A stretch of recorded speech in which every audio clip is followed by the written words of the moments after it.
Hi everyone, நான் உங்கள் Prabhakaran from Prabas MS Office. இந்த இன்ட்ரெஸ்டிங்கான எக்ஸல் டியூட்டோரியலில் டேட்டா வேலிடேஷனை பற்றி நிறைய பேசியிருக்கோம்.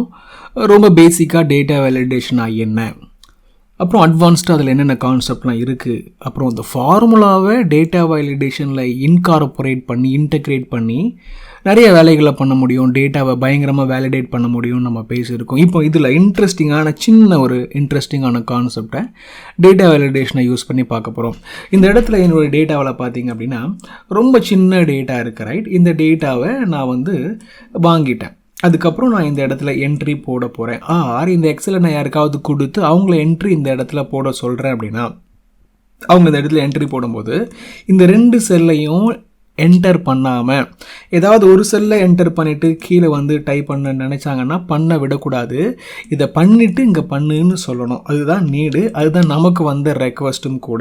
இந்த இடத்துல எக்ஸ்பென்ஸ் 50 ரூபாய் இருக்குது, எலிஜிபிளா இல்லையா, எஸ் அப்படின்னு போட்டதுக்கப்புறம் தான் இந்த இடத்துல இவங்களை டைப் பண்ணுறதுக்கு அலோவ் பண்ணணும். ஸோ இந்த ஃபஸ்ட் ரோவை ஃபில் பண்ணாமல் செகண்ட் ரோக்கு வரக்கூடாது, செகண்ட் ரோவை ஃபில் பண்ணாமல் தேர்ட் ரோக்கு வரக்கூடாதுன்ற மாதிரி உங்கள் டேட்டாவை நீங்கள் வேலிடேட் பண்ணணும்னு நினச்சிங்கன்னா இந்த வீடியோ உங்களுக்கு பயங்கரமான ஒரு ஹெல்ப்ஃபுல்லான வீடியோவாக இருக்கும். இல்லைனா கூட இந்த கான்செப்டுக்காக நீங்கள் பார்த்து தெரிஞ்சுக்கிறது நல்லது. இதே மாதிரி நிறைய டிஃப்ரெண்ட்டான கான்செப்டை டிஃப்ரெண்ட்டாக கஸ்டமைஸ் பண்ணி நீங்கள் யூஸ் பண்ண முடியும் இல்லையா? சரி, ஓகே. இந்த இடத்துல நம்ம டேட்டா வேலிடேஷனுக்குள்ளேயே போய் ஃபார்முலாவை போட்டுடலாம். இங்கே நான் செலக்ட் பண்ணுறேன், இந்த இடத்துல கிளிக் பண்ணிவிட்டு டேட்டா வேலிடேஷன் நமக்கு டேட்டா டேபில் இந்த இடத்துல இருக்கும். ஸோ இது ரெண்டும் செலக்ட் பண்ணிவிட்டு டேட்டா டேபுக்கு போயிட்டு டேட்டா வேலிடேஷன் நான் கிளிக் பண்ணுறேன். கிளிக் பண்ண உடனே இந்த இடத்துல நமக்கு அந்த விண்டோ பாப்பப்பாக இருக்குது. இந்த விண்டோ டேட்டா வேலிடேஷன் விண்டோ நம்ம சொல்கிறோம்ல. இதில் பார்த்தீங்கன்னா அலோவில் போயிட்டு லிஸ்ட்டு கொடுத்தா லிஸ்ட் வரும். இதில் நீங்கள் நிறைய கண்ட்ரோல் பண்ண முடியும். எனி வேல்யூவில் இருக்கும். நீங்கள் ஹோல் நம்பர் மட்டும் வேணும், டெசிமல்ஸ் மட்டும் வேணும், லிஸ்ட்டு மாதிரி இதை காமிக்கணும், டேட் மட்டும் வேணும், டைம் மட்டும் வேணும், 10 லெட்டர் கீப் பண்ணணும், அந்த மாதிரி ரெஸ்ட்ரிக்ஷன் பண்ணணும்னா இதெல்லாம் பண்ணலாம். லாஸ்ட்டில் பாருங்களேன், கஸ்டம். இந்த கஸ்டம்குள்ளே வந்தீங்கன்னா ஃபார்முலா யூஸ் பண்ணி கஸ்டமைஸ் பண்ணலாம். எப்படி பண்ணுறதுன்னு பார்க்கலாம். நம்ம கான்செப்ட் படி ஈக்குவல் டு இஃப் என்னுடைய ப்ரீவியஸில் உள்ள செல்லில் 2 வேல்யூ இருந்தால் தான் இது அக்செப்ட் பண்ணணும். அதுதான் கான்செப்ட். ஸோ இஃப் போட்டுட்டு கவுண்ட் அப்படின்னு போட்டு ஓப்பன் ப்ராக்கெட் பண்ணுறேன். இது ரெண்டையும் செலக்ட் பண்ணிக்கிறேனே, மேலே 2 ஃபில் பண்ணால் தான் கீழே ஃபில் பண்ண விடணும் இல்லையா? இதை நான் க்ளோஸும் பண்ணிடுறேன். இஃப் கண்டிஷனுடைய கண்டிஷனை நம்ம இன்னும் முடிக்கல. ஈக்குவல் டு 2 பார்க்குறேன். இது ரெண்டும், அதாவது D1 E1ல் 2 வேல்யூ இருக்குதா அப்படின்னு பார்க்குறோம். இருந்துச்சுன்னா ட்ரூ, இல்லைன்னா ஃபால்ஸு. அவ்வளோதான். இந்த ஃபார்முலாவை நான் முடிச்சிட்டோம். ரொம்ப சிம்பிள் ஃபார்முலா. கவுண்ட்டுன்றது இந்த மேலே உள்ள வேல்யூவை கவுண்ட்டு பண்ணுறதுக்கும், அது ட்ரூவா வேல்யூவா கண்டிஷனை பாஸ் பண்ணிடுச்சா இல்லையான்னு செக் பண்ணுறதுக்கு இஃப் கண்டிஷனும் யூஸ் ஆக போகுது. இதில் என்ன ப்ராப்ளம் அப்படின்னா, நீங்கள் இதை கொஞ்சம் லாக் பண்ண வேண்டியது இருக்கும். இந்த இடத்துல நீங்கள் போடுற கண்டிஷன் ஃபார்மேட்டிங் இங்கே வந்தாலும் இது ரெண்டையுமே செக் பண்ணணுன்றதுனால இந்த 2 கண்டிஷனையும் பார்த்தீங்கன்னா காலம் வைஸ் மூவ் ஆகவே விடக்கூடாது.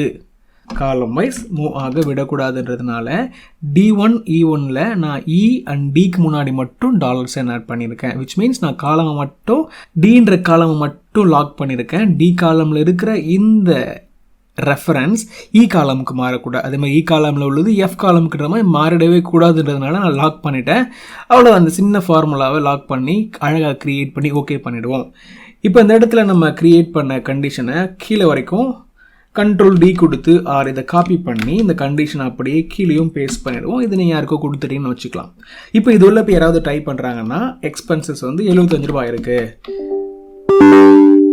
அப்படின்னு போடும்போது இது என்ன சொல்லுது அப்படின்னா எரர் அடிக்குது. என்ன எரர்னு பார்ப்போம்.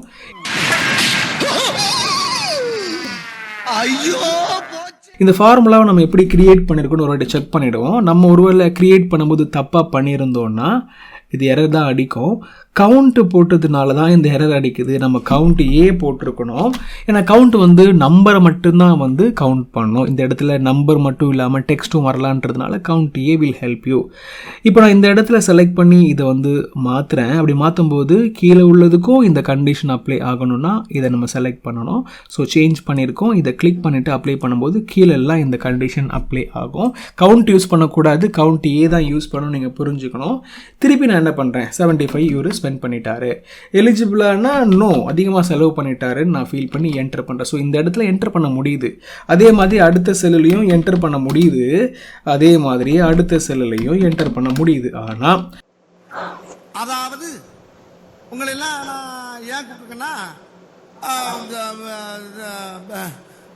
வந்து இப்போ நான் என்ன உங்கள்கிட்ட சொல்கிறது, இந்த செல்லில் நீங்கள் வேல்யூ மட்டும் கீப் பண்ணிவிட்டு இந்த வேல்யூவை நீங்கள் என்டர் பண்ணாமல் இங்கே போயிட்டு டைப் பண்ணணும்னு நினச்சிங்கன்னா இது உங்களை திட்டணும். எக்ஸாக்ட்லி திட்டுது.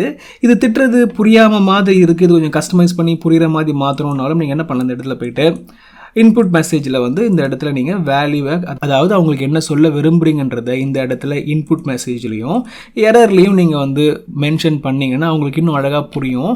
இதை டேட்டா வேலிடேஷனை எப்படி எக்ஸ்டென்சிவாக யூஸ் பண்ணுறதுன்னு நான் சொல்லி தரலனாலும் டேட்டா வேலிடேஷனை யூஸ் பண்ணி இந்த ஃபார்முலாவை எப்படி இன்டெகிரேட் பண்ணுறதுன்றதை சொல்லி கொடுத்துட்டேன். ஆஸ் வெல் அஸ் இந்த ஃபார்முலா எப்படி அழகாக ஒர்க் ஆகுதுன்றதும் உங்களுக்கு புரிஞ்சிருக்கும். இந்த வேல்யூவை நீங்கள் ஃபில் பண்ணாமல் எங்கேயுமே டைப் பண்ண முடியாது. டைப் பண்ண நீங்கள் கம்ப்ளீட் பண்ணிட்டு தான் வரணும். அப்படி கம்ப்ளீட் பண்ணாலும் இதுக்கு அடுத்த ரோவை தான் என்டர் பண்ணணும். அதுக்கு அடுத்தது நீங்கள் ஸ்கிப் பண்ணிட்டு போக முடியாதுன்ற மாதிரி நீடு வரும்போது இந்த ஃபார்முலா இப்படியே யூஸ் பண்ணலாம். இல்லை கொஞ்சம் மாற்றங்கள் வேணும்னா கொஞ்சம் கஸ்டமைஸ் பண்ணணும். அது எப்படி கஸ்டமைஸ் பண்ணணுன்றதை நீங்கள் தான் எக்ஸ்ப்ளோர் பண்ணணும். டவுட் இருந்துச்சுன்னா எங்கிட்டையும் நீங்கள் கேட்கலாம்.